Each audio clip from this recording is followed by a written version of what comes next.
బాపట్ల కలెక్టరేట్లోని తుఫాను command control రూమ్ను చేనేత జౌళి శాఖ ప్రధాన కార్యదర్శి మరియు దక్షిణ కోస్తా తుఫాను ప్రత్యేక అధికారి ఆర్పి సిసోడియా పరిశీలించారు.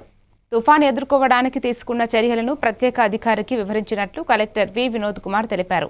103 గ్రామాల ప్రజలను పునరావాస కేంద్రాలకు తరలించడం, ఆ కేంద్రాల్లో భోజనం సౌకర్యాలను ఏర్పాటు చేయడం మరియు వర్షాలతో కాల్వలు పొంగకుండా జాగ్రత్తలు తీసుకోవడం వంటి చర్యలు తీసుకున్నారు.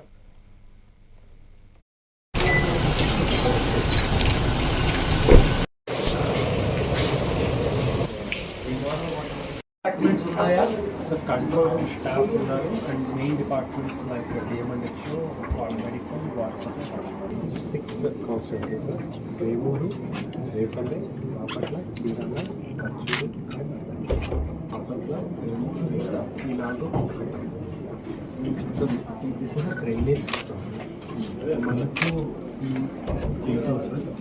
చిలకలపేట తెనాలి డ్రైనేజ్ సంతాలి నల్లమడ డ్రైన్ పల్నాడులో వచ్చిన వర్షం కూడా చిలకలపేట ఇక్కడికి వచ్చి ఇక్కడికి వస్తుంది సార్. ఇది పర్చూర్ అండ్ ఒంగోలు సార్ దాని సైడ్. అక్కడది పర్చూర్ వాగు నుంచి వెళ్ళింది 7 పాయింట్స్ మీద. ఇది 25 మండలాలు చూసుకుంటే సార్ 31.7 mm రైన్ఫాల్ ఆల్రెడీ అయింది సార్. ఇందులో పైన వెళ్ళండి పైకి.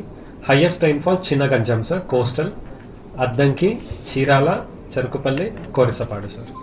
సో ఇది నిన్న ఈ every hour we're monitoring sir. Every hour rainfall కూడా మనం చూసుకుంటా ఉన్నాము sir. What we have done in our district is మన డాష్ బోర్డ్ చూపించండి.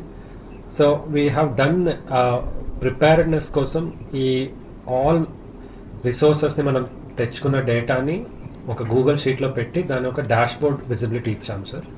So that we officers are able to see what are their resources అండి sir. ఇందులో mainly sir cyclone shelter